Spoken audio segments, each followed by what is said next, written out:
punta tayo ngayon sa ating discussion. You can raise the hand dito sa Google Meet or chat. So mag-ano tayo. Raise hand or chat. Sige, si Arvin. Hello, go Vin. Hello. Good evening, Pas. Sorry, Pas, inunahan ka na. Alright. Good evening po, Pas. Salamat sa study. Wait lang, Vin. Hindi kita naririnig. Sige. Wait lang, Hello. Sound. Kasi, wait lang. Baka sa dami natin to, Pas. Sige, salita ka nga, bro. Hello. Sound. Ayan, 1, 2. okay. Go. Okay. Alright. Sige. Good Sa evening. audio ko. Good evening ulit, Pas. Good evening, mga kapatid, brethren and friends. So, let me just share my reflections and my quick question. Isang question lang to, Pas, para mabukasan din yung floor sa ibang mga parents din. So, yun. Let me read. For the first reflection, the best families are not merely the happiest, richest, or most accomplished. Rather, the best families are those that value and share in the love of God in the gospel of Jesus Christ as the highest treasure of the household. And para sa second naman, you are not predetermined by your parents' choices. God has blessed us with grace to have the agency to become Christ-like.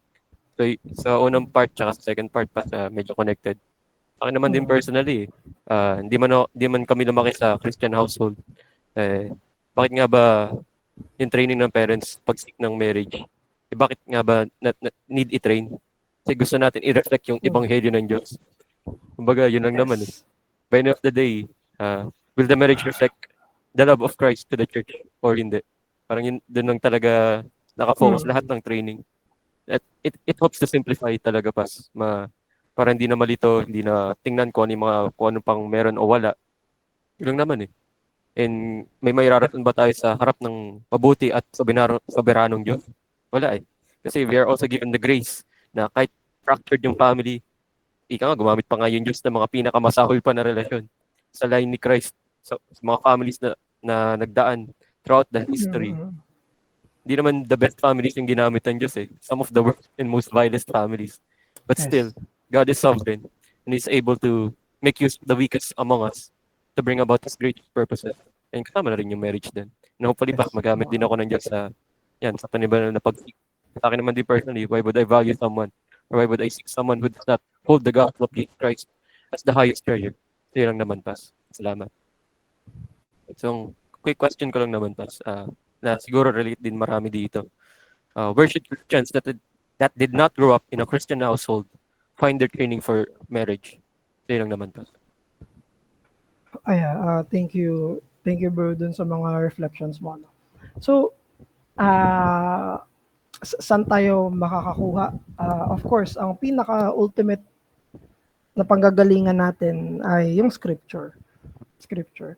Of course, yung gagawin naman sa bahay ay ginagawa lang kung ano yung tinuturo ng scripture, di ba? Yun yung pinakauna. Main, of course, scripture. Pero, of course, alam natin, kailangan natin ng ibang tao na pwede makatulong sa atin. So, dito papasok yung church, dito papasok yung mga oversight ng mga pastors. Actually, yan yung experience natin as a church, as a local church. Most of us, during that time na nagsisimula pa lang yung church, ay hindi tayo lumaki sa Christian families na may Christian values. As in, I mean, hindi generic Christian values, kung hindi Christian na conviction kung ano talaga yung tinuturo ng scripture. So, kaya nagsimula tayo within ourselves. Ganon. And we seek the guidance of others as well. So, yun yung secondary. We can ask for oversight and wisdom ng mga mas matatanda na sa atin. Kaya, in-encourage natin yung mga single, ayan, ang kausapin nila ay yung mga married na mga mananampalataya, matagal na mga married, they can seek their guidance, they can seek their advice and counsel. We highly encourage that, na ang hindi nagkukumpulan ay yung mga single lang. Hindi, yung mga single ay nagpapailalim sa payong dun sa umbrella ng mga mas matagal ng mananampalataya, mas matagal ng mga Kristiyano, mga may asawang Kristiyano, specifically dito sa usapin na to. Doon sila makakakuha ng karunungan. For medyo specified guidance, pwede silang mag-seek sa kanilang mga local church pastors. Pero kailangan lang maging malinaw doon, no? Kailangan lang maging malinaw dahil ang parang kahit gaano ka-specific, ka-detailed, at makapagbibigay ng oras ang mga matatagal ng mananampalataya, mga pastor, hindi niya matutumbasan yung isang tatay at nanay. Yun yung sinabi kanina ni George Herbert. Hindi nila matutumbasan yun. Hindi nila kayang, they cannot be equal with that. Kaya ang mga hindi rin lumaki sa ganong pamilya, kailangan nilang lunukin yung truth na yon. Habang kasi mga available na mga pwedeng makatulong sa kanila ay i-appreciate nila at pasalamatan nila yung Panginoon at isik nila.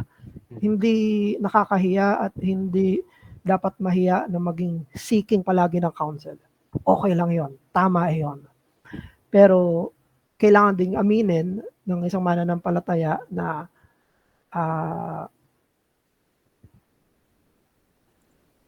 providentially ganito yung nangyari na hindi yung sarili kong tatay, hindi yung sarili kong nanay ang na dapat ay nagdi-disciple sa akin in that regard. But there are providential na binigay ng Panginoon. Kaya tayo pinapa-join ng local churches. Isang reason yan. Kaya kalooban ng Panginoon na mag-join tayo ng local churches. Dahil doon, pwede tayo makahanap ng karunungan at guidance. Pero again, hindi niya matutumbasan yung full-fledged training na mula pagkabata na dapat magulang yung gumawa. So, ayun bro. Scripture and then people of faith.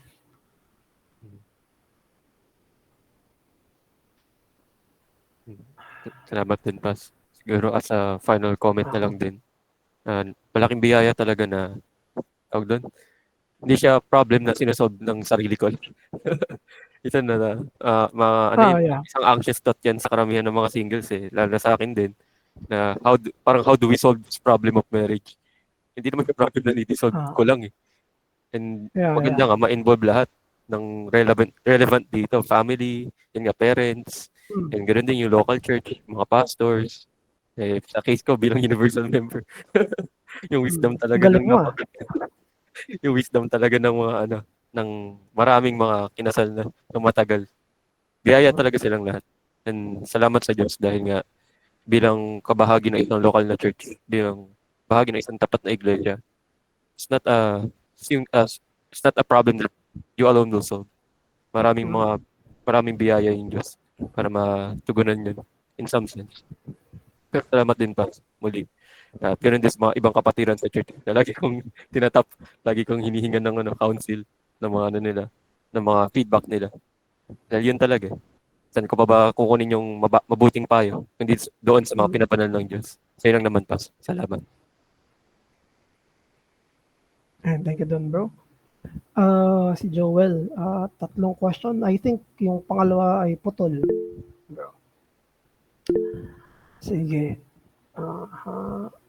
Sige. Basahin ko muna yung kay Joel, tapos after ay kay John Titus. Sige. So, yung kay Joel, number 1, in a nutshell, can we say that Christian parenting in marriage is to train children in the ways of the Lord by the grace of God so that they would also walk in His way and for His glory? Definitely yes. Kaya yung mga magulang na nagte-train sa kanilang anak, kahit hindi specific kahit di nila ini-specify ito, pero tinitrain nila holistically yung kanilang anak in the discipline and instruction of the Lord.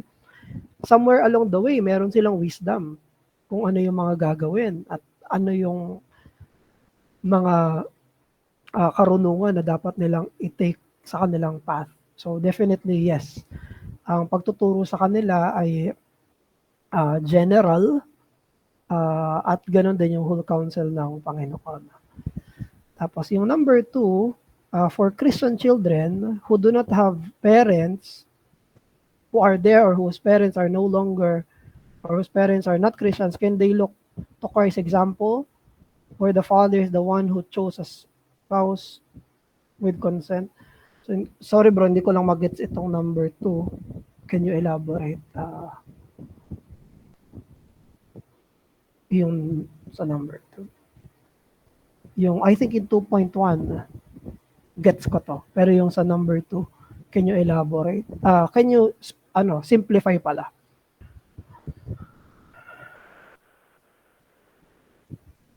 Kasi ang pagkakaintindi ko sa question, Kristiyano, tapos walang Kristiyanong magulang, pwede man nilang tignan si Kristo, yung halimbawa niya, kung saan ang ama ang pumili ng spouse sa kanya. Can you clarify that? Hindi ko lang gets, bro. Can they follow Christ's example where the father is the one who sends the son and gives the daughter in marriage? Yes. Yes, okay. Sige bro. So yun, ang answer doon na yes, kasi si Christ ang ipa-follow natin sa pagsisend sa atin at sa mga lalaki at sa mga babae, binibigay naman. So sa 2.1, so baka may follow-up ka doon bro, you can just elaborate. Sa 2.1, anong itsura in practice? Yung sons being sent and daughters being given in that kind of setup. Church din po ba ang gumagawa nun? Okay. So, medyo nalinawan na ako. Kunyari, si Christian, hindi Christian magulang niya or absent or patay na, magkakaiba yun magkakaibang scenario yun. Hindi Christian parent or Christian parent, hindi ginagawa yung tungkulin nila or patay yung parent. Magkakaibang scenario yun. Paano nangyayari yung mga anak na lalaki ay sinesend at ang anak na babae binibigay? Church ba ang sumasalo dun sa responsibility na mag-send at na magbigay ng hand doon? Ang answer ay hindi. No. Hindi church ang sumasalo ng responsibility ng parents. Hindi. Pwede sila ang kayang gawin ng church ay yung trabaho ng church. To inform, to assist, to guide, to counsel, to give them wisdom. Pero hindi pwedeng sabihin ng church, wag mo na sundin ang magulang mo, wag mo na silang isipin, wag mo na silang i-ask ng consent. Ito yung sinasabi namin sa ito na yung gawin mo. No. Kahit sa mga believers na, for example, hindi Christian yung parents nila, ang counsel pa rin ng church, at kunyari ako, ang counsel ko pa rin, magpaalam ka. Pag binigay yung blessing sa'yo, go. Kunyari lalaki, nagpaalam siya sa magulang niya, at sinabi niya, may liligawan na po ako, may nakita na po akong ganito. At okay sa magulang niya, count it as their blessing. Pero hindi ko pwedeng sabihin, wag mo pansinin ng nanay at tatay mo, hindi naman Kristiyano yan sila, ako lang ang sundin mo. No. Fifth commandment violation yan. At hindi tinuturo ng church na maging fifth commandment violators tayo. No. Kahit hindi sila Christian, sila pa rin ay ang providential yung binigay ng Panginoon. So, of course, again, hindi lahat may ganitong setup. Kaya pag nag-agree yung magulang, tingin ko okay naman, okay lang, manligaw ka na, count it as sending, count it as blessing ng parent. Ganon din yung babae.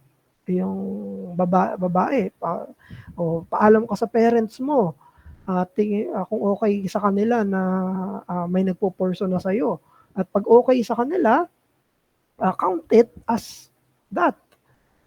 Tapos later on, sa kanya pag-uusapan, magiging specific sa usapin na ng engagement, sa usapin na ng marriage.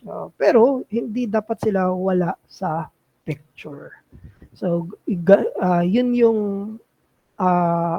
what it looks like, yung setup, bro. Any follow-up dun, bro?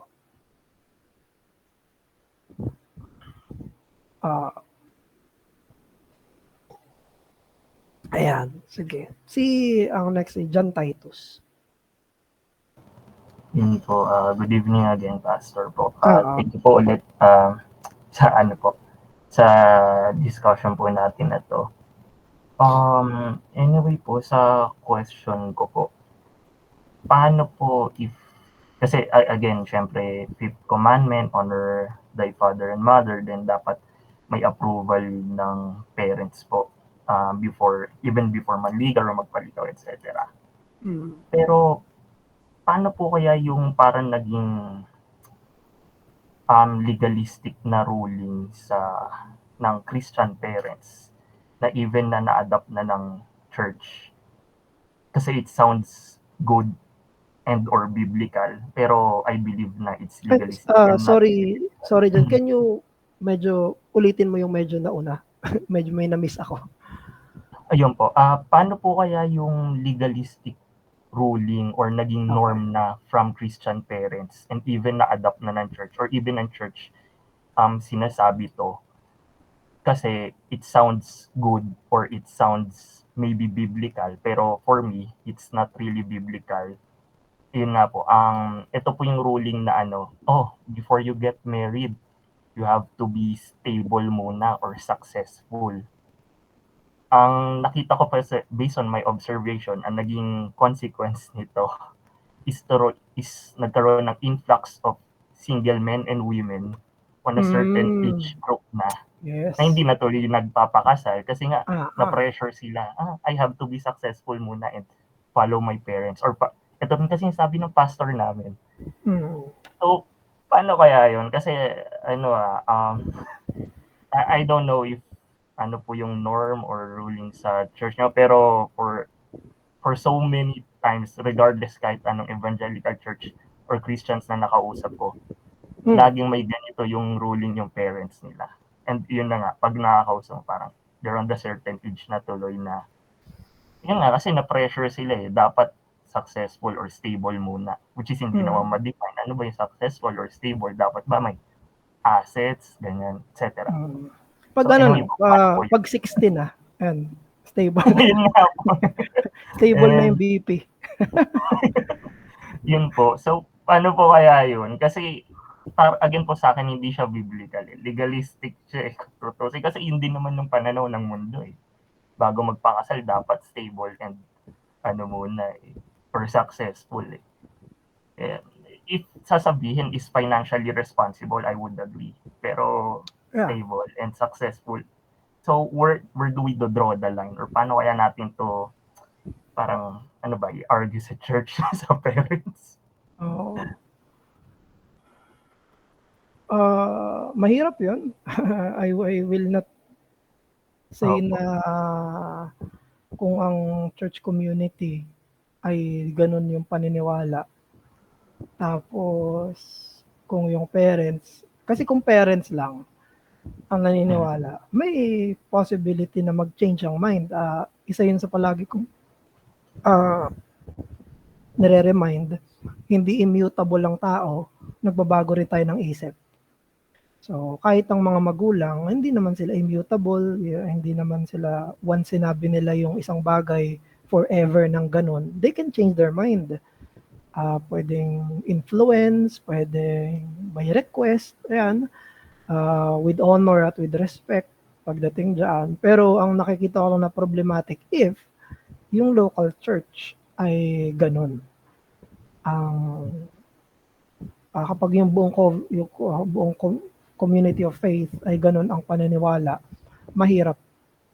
I cannot answer to that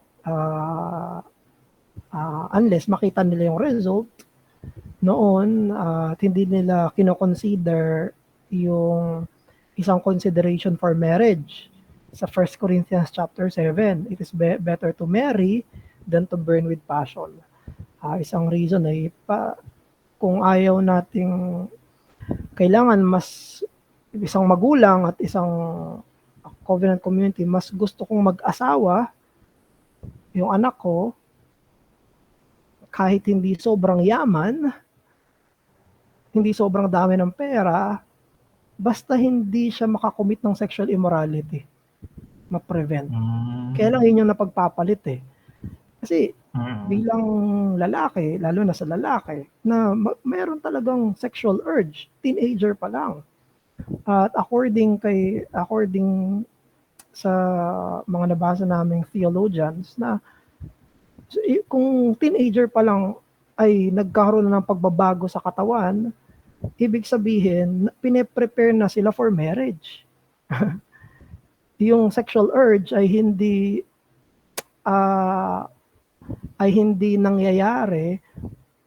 It's not a sign to be immoral, it's a sign para ihanda na yung sarili for marriage. So, kailangan, hindi, ang nagko-consider doon, pati magulang. Naku, ayokong magkasala yung anak ko. Isipin nga, depende kung saan siya namulat, 15 years old hanggang 21 years old, pinipigilan niya yan. Ayokong patagalin yung kanyang pagtitiis para hindi magkaroon ng proper venue for his for this, yung sa kanyang sexual urge. Yun ang dapat iniisip ng magulang. Ayoko siyang magkasala. Therefore, kaya lang, magkaiba na yung hindi ayoko magkasala, kundi gusto ko maging successful sa buhay. Ano bang panimbang natin? Yung sa harapan ng Panginoon o sa bigat ng bulsa, yung dami ng pera. So I think yan ang dapat na i-consider ng mga Christian parents. But I cannot comment kasi pag the covenant community na yung nagsalita, na accountable sila sa Panginoon. Accountable sila sa Panginoon. Tapos kapag ito na yung dyan parang trajectory. Sila ay wag muna kayo mag-asawa, maging successful kayo sa trabaho. Tapos makikita nila na in hindsight, may mga secret datings na yung mga yan. Tapos ngayon papasok yung purity culture. Bigla nilang purity culture na maghintay kayo. Pinigilan na nila, tapos sinisi pa nila. Exactly. So, mahirap yun. Kasi ang sabi ni Luther, ang parents ang mag-a-assist. Tulungan kita para ikasal ka. Tutulungan kita para hindi ka magkasala sexual immoral. Tutulungan kita for that reason. Binigay ka sa akin ng Panginoon, binigay ng Panginoon sa akin ang anak ko para i-train ko siya to be a husband. Ang babae to be a wife. Hindi sila nandun para pigilan yung ordinary will ng Panginoon. So, I can just comment on that, pero yung dun sa covenant community, it's difficult. Dyan.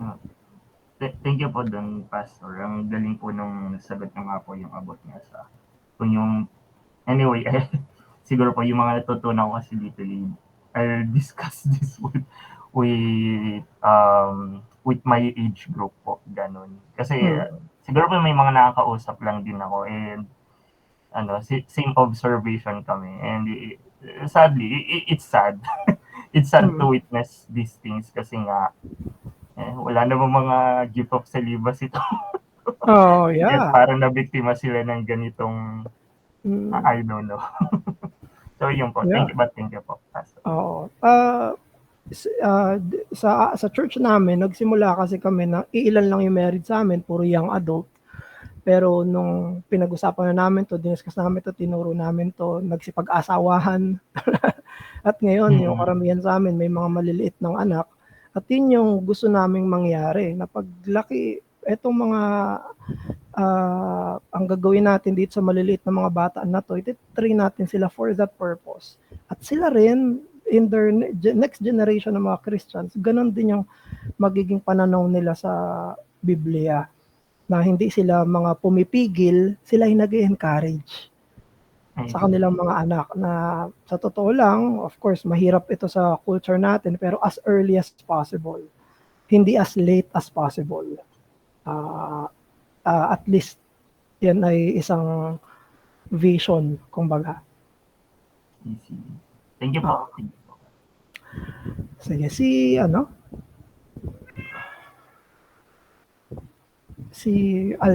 Alethea. Alethea, yan. What is a believer to do when parents prohibit a marriage on unfair grounds? Given that the suitor is a pure of heart, responsible, mature Christian, and does so continually even until their 30s, how does a believer both honor their parents and follow the exhortation of Paul, it is better to marry than to burn with passion? So, Alethea, thank you dito. Paano kapag may pinagbabawalan ng magulang yung marriage sa unfair grounds? So, I do not know kung ano yung unfair grounds na yon. Kung specific ito, mas maganda na specific answers din. Pero ang bibigay ko lang, general answers. Ha? So, nagpapatuloy ito until 30s. Paano mapaparangalan ang parents at the same time masusundan yung exhortation ni Paul, it is better to marry than to burn with passion. So, of course, hindi mababalik yung nakalipas. Pero ang isa sa mga counsel ay to be as respectful to the parents na pumayag sila. Walang gagawin ng mga steps ang Christian na anak para hindi sila payagan. Ibig sabihin, and again, I do not know everything dito, pero ang isang lalaki ay kailangan niyang kunin yung loob ng magulang ng kanyang nililigawan. Hindi pwedeng hindi. Part yun ng pag-respect at pag-honor sa kanya. Part yun yung matapang na pakikipag-usap. Hindi siya dapat ang kausap niya lang yung anak tapos hindi yung magulang. Hindi. Ang isang lalaki ay humaharap sa magulang at nagpapasakop sa kung ano man yung mga kondisyon na meron sila. So I don't know again kung ano yung mga unfair grounds. Pwedeng iba-iba yan. For example, again, mag-example lang ako ng isang member namin sa church. Kinausap nila yung parents ng babae, pero ang isang condition ng parents ng babae, oo sila sa bibigyan nila yung blessing, makapagpakasal sila, pero dapat hindi mababawasan yung support, financial support ng anak na babae sa parents. At sinunod nila, pinayagan sila. All things equal, dapat ba yon? Dapat ba yon na full? Pwede namang hindi. Pero anong ginawa nila? Ang ginawa nila, in-honor nila yung parents. At the same time, kumbaga they took on the sacrifice. Hindi sila namili ng either or. At iba-iba yan sa bawat family, iba't iba yan sa bawat relationship sa magulang. Pero they did it with the clarity of conscience. Mas mahirap yun, yes, pero sinunod nila yung Panginoon. So, kaya ang importante dyan ay ang lalaki ay may lakas ng loob na humarap sa magulang ng babae. Hindi dapat sila lang nag-uusap. Kausap nila yung magulang. Hindi sila dapat kanya-kanya. Kasi one way na disrespectful yon sa magulang kapag hindi sila kinakausap. Tama. And by prayer, pray. Again, ang mga decision ng parents, kahit na iniisip natin, ang tigas nila, hindi nila ito magbabago. Hindi totoo yon. Kasi ang Diyos lang ang immutable. Hindi tayo immutable, ang parents hindi immutable, hindi sila unchanging, sila ay changing. Kayang baguhin ng Panginoon yung puso't isipan nila. So, ayan, tama yung sabi mo, Alethea, by obedience, being good witness, and by prayer.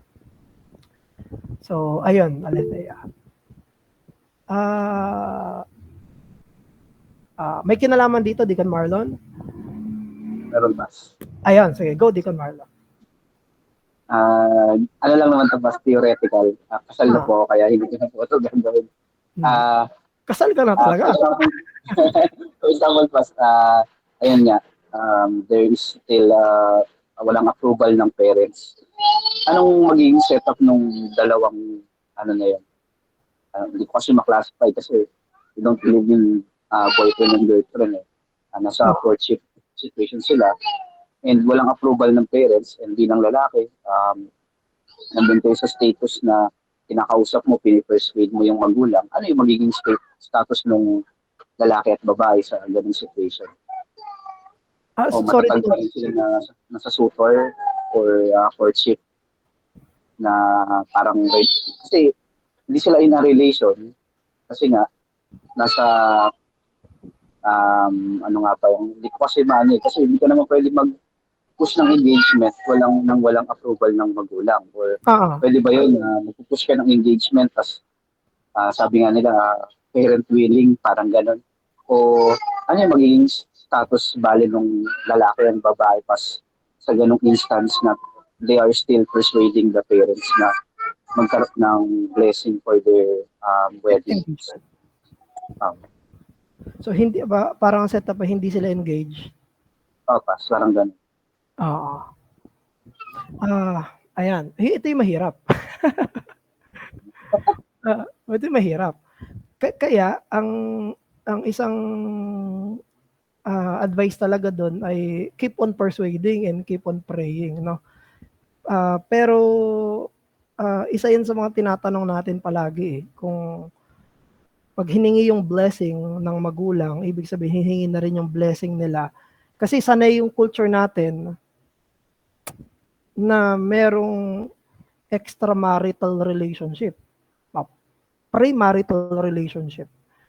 Parang may blessing namin kayo na mag-boyfriend-girlfriend pero wala kayong blessing na mag-asawa. May ganun kasi. So normal yun sa culture natin na hindi dapat ganun. Pero sa mananampalataya, meron rin silang hard responsibility to honor their parents na keep on persuading them, keep on getting on their good side, keep on praying for them para makuha nila yung hindi matamis na oo. Matamis na pagpapala. Yung blessing ng magulang nila na sa pagpayag. Tapos dun magkakaroon din ng bargain. Mga bargain. So, ayun, Deacon. By, ano pa rin continual persuasion. Hindi talaga siya pwede pilit. Hindi siya pwedeng patago na gawin.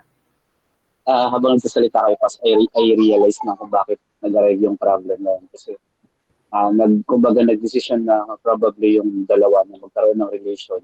Yeah. Consulting the parent or exactly. Parents muna.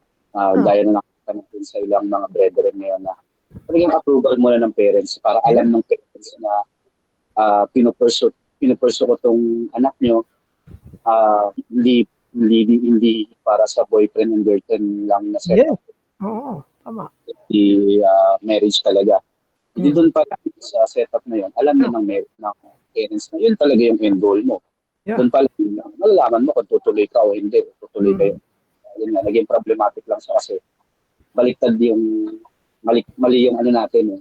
Yun nga, nakokorek tayo lahat dito sa idea na sa ako nasasabihin kapag magpapakasal na kami, kumbaga, tayo, tapos saka na lang natin sabihin yan, parang ganun. Sa ako na lang kausapin yung magulang mo pag magpapakasal na tayo. So, I personally, mali ko rin na hindi ko rin i-recommend sa anak ko in the future. Kaya, ang ganda nung, yun nga, na talagang doon pa lang sa courtship pa lang talaga na talagang maging malinaw ka na sa magulang para doon pa lang, alam mo na kung tutuloy ka o hindi doon sa ano nyo. Para hindi na mag-arise yung mga ganitong klaseng complications, kumbaga. Correct.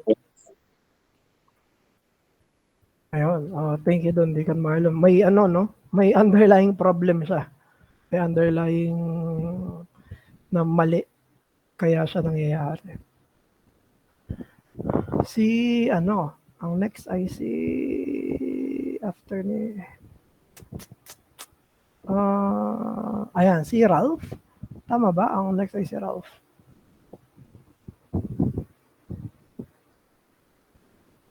Tama, si Ralph. Si Ralph, Itatanong ko lang, mayroon na rin po bang karapatan ng mga magulang ng lalaki o babae na pagalitan sila kapag nakikita po nila na hindi maganda yung ginagawa nilang parenting doon sa mga apo nila?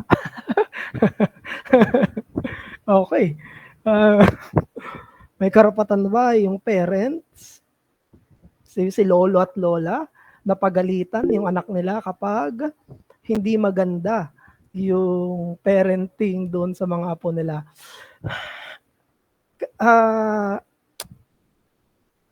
Ang relationship kasi ng grandparents doon sa parents ay hindi na toddler. So, ang meron na sila, katulad ng binanggit natin kanina, ay wise guidance and encouragement. Ang pwedeng gawin, ang mga magulang, kunyari ako, pwede kong pagalitan yung anak ko. Pwede ko talaga siya pagalitan, pwede siyang paluin. Kasi 2 years old pa lang siya, magti-3 pa lang siya. Pero yung ang parenting kasi ay sobrang higpit sa sobrang bata. At habang palaki siya na ng palaki, paluwag na ng paluwag. Hindi baliktad. Hindi pagbata pa, hayaan mo siya kung anong gusto niya. Tapos habang palaki siya ng palaki, pahigpit ng pahigpit. Hindi ganon. It's the opposite. Therefore, yung mga grandparents, kunyari ako, may asawa na si Lai, tapos yung anak niya, pwede ko siyang kausapin. Pero kakausapin ko na kasi siya as anak ko pa rin siya, pero kakausapin ko na siya bilang magulang sa magulang. Hindi ko pwedeng tratuhin yung anak ko bilang toddler kung hindi na siya toddler.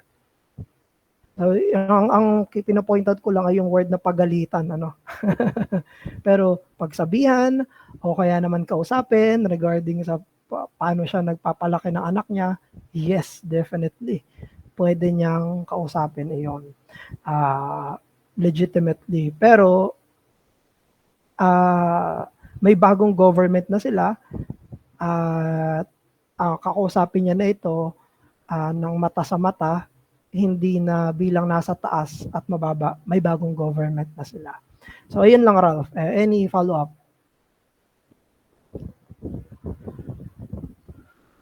Ayun po, i-follow up ko lang din po na, di ba po, in our culture po, as sa Pilipinas po, ay usong-uso po yung pagkakaroon po ng mga ninong and ninang. So, are they also responsible po sa mga babae sa mga anak na babae at lalaki po? Ayun po. Hindi. Hindi siya biblical na culture, hindi siya biblical na practice, wala siyang pinanggalinga, hindi siya nakaayon sa scripture. Pero contemporarily, ang nangyayari lang naman, ninong-ninang, taga-ano lang taga-bigay ng regalo pag Pasko Tapos taga-ngiti at invited kapag may binyag. Yun lang naman ng contemporary culture talaga. Hindi naman talaga, wala talaga siyang fullest sense of the word na pag namatay na ako, ikaw mag-aalaga. Hindi naman closest relative pa rin ng mag-aalaga doon sa anak So, hindi tayo hindi ko alam kung may Presbyterian sa inyo, ha? Hindi tayo nagbabaptize ng baby.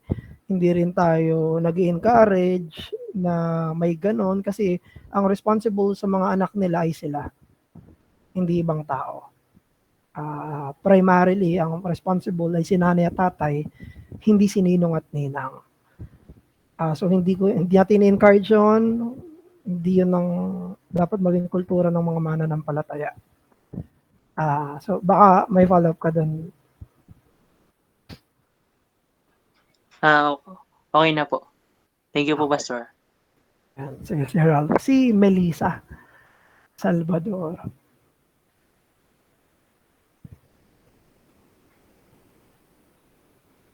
Napindot lang po yun, Pastor. Sorry. Ay, okay. So, napindot lang.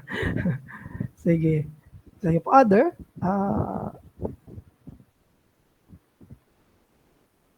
May nalagpasan?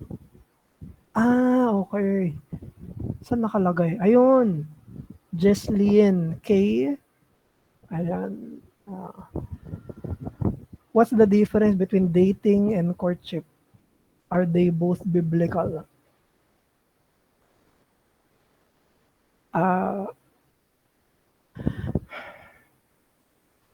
Ano ba yung tawag doon? Ang hindi dapat ginagawa ay yung recreational dating. O hindi dapat nangyari yung recreational dating. At yung courtship, yun yung mas biblical. Pero pag pinag-usapan natin yung courtship, hindi to courtship na autonomously deciding yung lalaki at babae. Disregarded yung parents pagdating sa courtship. Maging sa courtship, may mga iba't iba akong binabasang libro eh. May mga libro akong chinek dito na andito mismo sa computer ko. Naghahanap ako sa kanila. Nag-word search ako, father, parents. Kahit may mga reform books akong binasa, meron akong books on this topic na walang kahit isang mention. Hindi man lang minention magulang. Hindi man lang minention tatay. So I think, isa yun sa problem. Na pagdating sa usapin ng courtship, labas kayo dito. Hindi kayo kasama dito. So, sa dating, very hesitant akong magsalita dyan. Kasi alam naman natin yung dating ngayon, recreational dating, o kaya naman dating without parental consent. Parang nag-decide si lalaki, nag-decide si babae, magkita sila kung saan nila gusto. Courtship, mas better, pero dapat mas defined. Ayun. Baka may follow-up ka doon, Jesslyn. Or medyo mas specified question.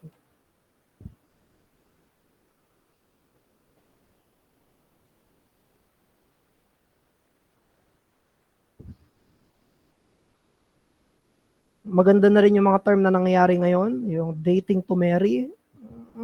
Pero meron pa rin akong mga kulang pa, konti pa. Sa courtship, kailangan pa rin mas i-refine. Ayan. Sige. Baka may follow-up doon.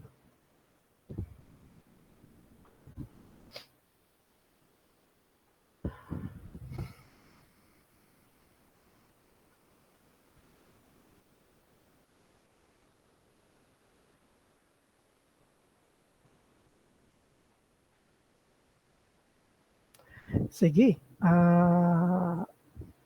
Ayan, okay. Next week naman, ang pag-aaralan ay singles and marriage. So I think baka meron pa ding mga ma-discuss tayo doon, singles and marriage. Ayan, si Paul. Sabi ni Paul, regarding sa Filipino phraseology, ang yung Filipino phrasing ay ikaw naman ang papakasalan ko at hindi sila, hindi yung parents. Anong masasabi natin dito? Underlying dun sa tono ng phraseology ay yung hostility sa parents. At hindi tama yon. Hindi tama ang sisimula pa lang ay hostility na sa parents. Yan ang, alam nyo, yan ang kinukultivate ng culture. Yan ang makikita nyo palagi sa palabas.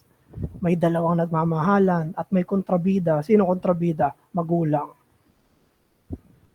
Palaging magulang ang masama, magulang ang kontrabida.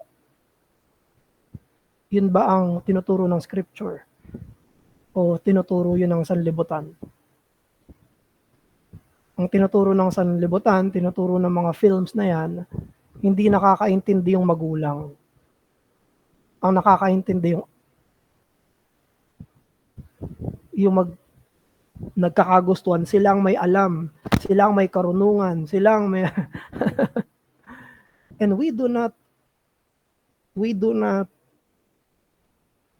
and we must not encourage that kind of presupposition, ano?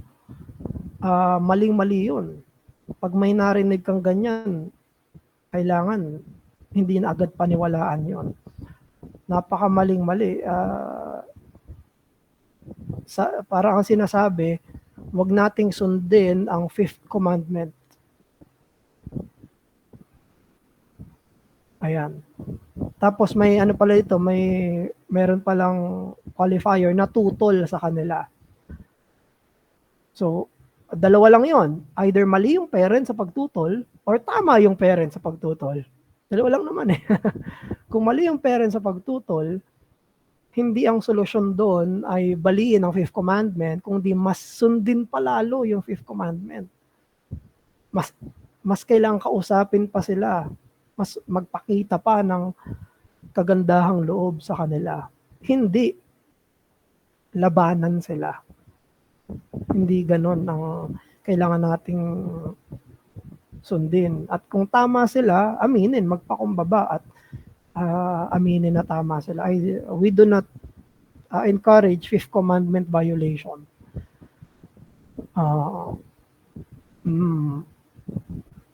Ayan, so follow up dun, Paul, or any comment? Wala na po. Thank you, Pastor. Ayan.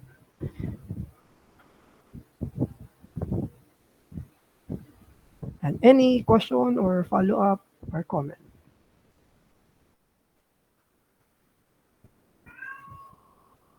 Hello, Pastor Joseph.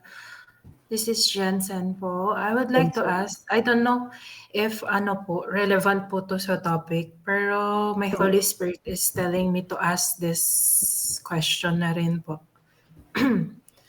Bale, Pastor, my question is, when it comes to married couples na po, what is the boundary when it comes to having intimacy or having sex with the husband? I guess my question is,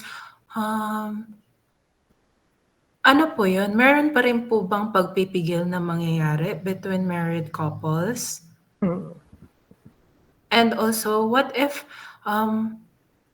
the married couples would want to have intimacy with each other, but not to have kids?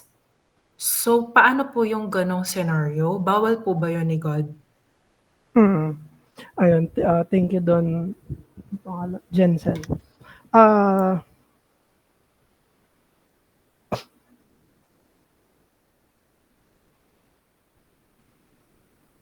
May iba't ibang reason yung Panginoon kung bakit niya kinreate yung sexual relations ng mag-asawa. Of course, for their good yun. Para yun sa kanilang pagpapatibay ng relationship nila. Hindi lang kasi yun physical eh. Hindi lang yun physical. Holistic actually yun. Yung pagtatalik ng Mr. at Mrs.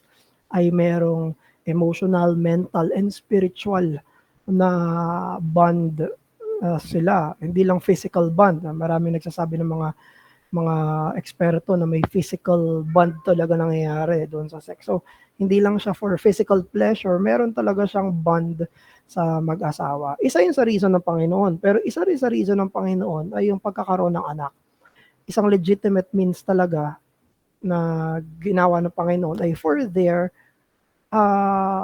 to populate and to have offspring, pagkakaroon ng anak. So, yung question ay, okay lang ba na magkaroon ng intimacy yung asawa nang ayaw pa nila magkaanak? So, magkakaroon tayo dapat ng distinction doon sa ayaw talaga magkaanak kaysa doon sa ayaw pa muna magkaanak. So, kailangan magkaroon ng distinction doon. Doon sa mga ayaw pa muna magkaanak, it's not sinful. Hindi mali yun na magkaroon ng paghahanda, mga preparasyon, yung mga mag-asawa for that. Pero magkakaroon dito ng problem, I think, of course, merong underlying belief. Kaya ganun ang naging decision na magkaroon ng pag-iisip na ayoko talagang magkaroon ng anak. Yun ay doon magkakaroon tayo ng problem dahil isa yun sa main reason kung bakit binigay ng Panginoon ng marriage para magkaroon ng offspring. So, ibig sabihin, hindi lang para mag-offspring, kaya pinahintulutan ng marriage at ang intimacy, pero hindi lang para sa intimacy, kaya kinrate ang marriage. So, andun yung makikita natin na balance, ano? It's not only for children, it's also for the couple, but it is not also just for the couple. It is also for having children. So, kung dun nasa second part na ayaw talaga magkaroon ng children, kailangan yun ang isa sa mga paniniwala dapat i-work out. Baka meron lang silang maling pananaw o kaya maling paniniwala or takot. Normally kasi may mga takot dyan. Even sa amin, may mga members na nung unang nagka-counseling pa lang kami, papakasal, ayaw magkaanak. Pero ngayong mag-asawa na sila, open na sila sa idea na yon. Any follow-up doon, Jensen? So I guess pastor would be kasi kung sakaling ayaw pa mo na magka-children, kasi inaayos pa yung finances, yung question for that would be, what are the biblical ways to not get pregnant that is against not against the Bible principles na pwedeng gawin ng husband and wife para po hindi pa magka-baby? Oo. I cannot speak specifically yung mga iba't ibang ways. Pero normally naman, yung mga normal ways para sa mag-asawa para hindi pa magkaroon ng baby ay okay lang. Hindi mali yun. Meron lang debate dito and hindi na ako mag-go beyond done tungkol doon sa mga pinag-uusapan ng mga contraceptives, mga ganyan. May mga pagtatalo kasi dyan na naniniwala na lahat ng contraceptives mali daw, hindi daw tama iyon, dapat hindi daw pinipigilan. Ayan. Pero ang gumagamit pa sila ng Old Testament na mga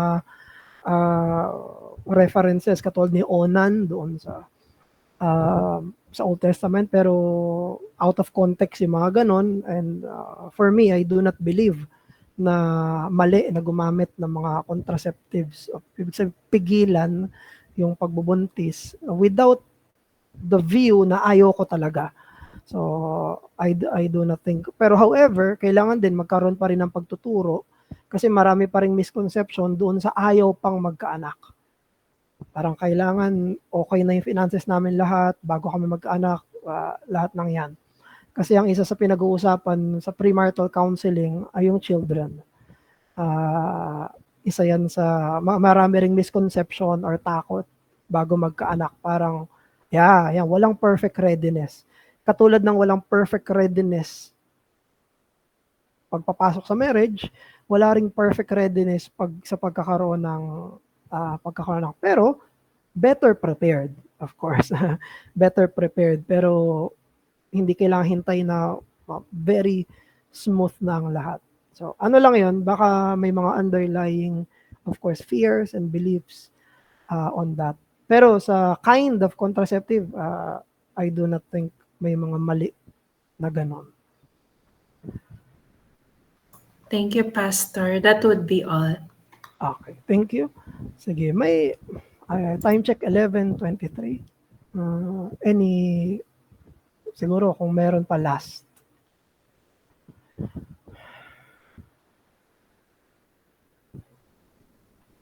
Sige, going once, twice, thrice. Sige, next Wednesday ay singles and marriage. Okay. Si Deacon Marlon.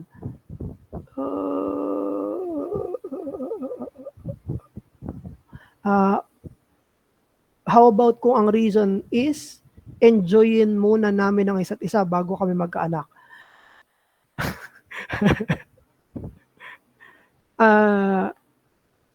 Di ako makapag-comment eh. Kasi parang galing sa artista yan eh. Parang may kilala akong blind item eh, no? Nagsabi ng ganyan eh. Pero siguro i-maintain ko yun, no? I-maintain natin na hindi masama. Dahil nagpakasal sila to show the benefit ng marriage. Kumbaga hindi lang ang pag-anak ang reason ng marriage. Pero may balance din na hindi lang yung mag-asawa ang reason for marriage. So I think dapat magkaroon ng ganong balance. Kapag initsepwera yung isa, doon na magkakaroon ng problema. Pero hindi ako makapag-comment dyan, Deacon, na showbiz showbiz. Ayan. Sige, so si Ann, sabi niya, ang Panginoon po talaga ang magsusustain ng needs natin at magiging supling. Yes. May napanood ako, fishbowl vendors. 10 yung anak na pag-graduate nila lahat. So, 'di ba? Hindi hindi kailangan may ganito na ako. Maraming fears no. Pero ang we strive to follow God doon sa mga pinagkatiwala sa atin. Ang importante doon, maturuan din yung mga anak. Side comment. Oh, go, Deacon Marlon. Final. Kasi yung kasi nag sa culture natin ngayon, medyo sa akin medyo siya. Magpapaging yung tenga ko sa akin na parang yun nga, pag magbago kayo mag-asawa or kung kayo sa moment na parang yun, pick nyo yun kasi nandasa kami ng years na. Yeah. Mag-travel kayo, enjoy yung buhay. Na para bang meron, nakakalungkot to dito parang iniisip ng tao na kaya natin gumawa ng anak anytime. So, yeah, correct. Natin yan. At enjoy na natin yung isa't isa. Parang nandun sa boyfriend and girlfriend stage. Parang mapaka-off nun. Kasi parang tayo yung determine na kaya ba talaga natin magkaroon ng anak sa sarili natin kapag-kakayahan o parang may ganun kasing dumadami yung mga idea. Na parang burden yung pagkakaroon ng anak o pag-apal yun sa pagiging mag-asawa ng magkakaroon sila ng anak. But the truth is, mas lalong na-strengthen yung relationship ng mag-asawa. Yes, tama. Personally sa ko yan. And may mga kilala rin naisip nila dati, nilang mag-anak. Pero nagkaroon sila ng anak, talagang na-turn around yung kanilang perspective dun sa ganang klase. Kaya natanong ko yung ganang klaseng mindset. Yung mas tumibay yung pagsasama nila nung meron na silang anak. Kasi may bago na silang kalaban. Dati sila yung magkalaban, ngayon yung anak na yung kalaban nila. Hindi, joke lang yun.